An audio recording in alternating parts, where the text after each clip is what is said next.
Coucou, on est les poussés par le vent, partis en voilier il y a 3 ans pour un voyage autour du monde à la découverte des spots de glisse. On est ambassadeur BNJ et notre bateau, un Oceanis 411, est équipé d'un lecteur de cartes Zeus.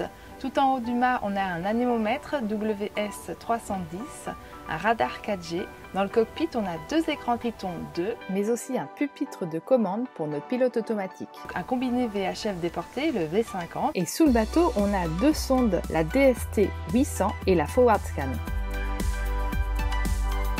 Maintenant qu'on a bien pris en main notre équipement, il y a 2 petites modifications qu'on aime bien faire, des personnalisations. Par exemple, quand on navigue, on aime bien mettre le sail steer sur la cartographie. Ça nous permet d'avoir la rose des vents, l'orientation du vent. Par exemple, quand tu es à l'intérieur et puis tu veux savoir si tu es en mode route et que le vent va changer, qu'il faut que tu changes soit ta route, soit ton réglage de voile, tu n'as pas besoin de sortir pour regarder ce qui se passe dehors. Tout est sur ta rose des vents grâce au sail steer. On aime bien aussi mettre le radar 4G sur la cartographie. Il y a également 2 types d'affichage disponibles. Par exemple, on peut voir à 1/2 mille ou à 3000. Et ça te permet d'anticiper, que ce soit de nuit ou dans un temps où il y a des grains, par exemple. On a beaucoup utilisé ce système pendant la traversée du Pacifique. Les fonctionnalités qu'on apprécie vraiment, c'est le sail steer, cette rose des vents qui est interactive, qui donne vraiment beaucoup d'informations sur la destination, les caps qu'on peut suivre. Et pour régler le bateau, pour se projeter sur une arrivée sur un waypoint.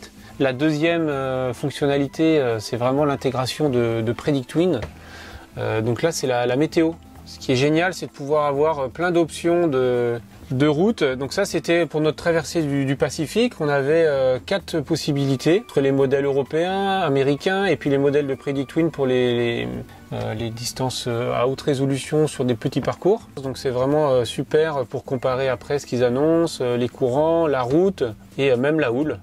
La troisième option qui est vraiment très utilisée par notre équipage, c'est vraiment toutes les fonctions tactiles et le réseau en ligne qui se fait par la Wi-Fi intégrée au Zeus. On a notre écran multifonction de base qui diffuse les infos sur notre téléphone quand on fait l'écart des fois allongé sur le petit canapé, ou même quand on est dehors pour les arrivées de port, là on prend souvent l'iPad et donc c'est très utile.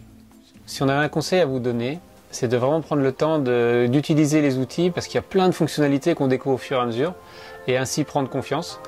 Donc faites-vous plaisir et osez.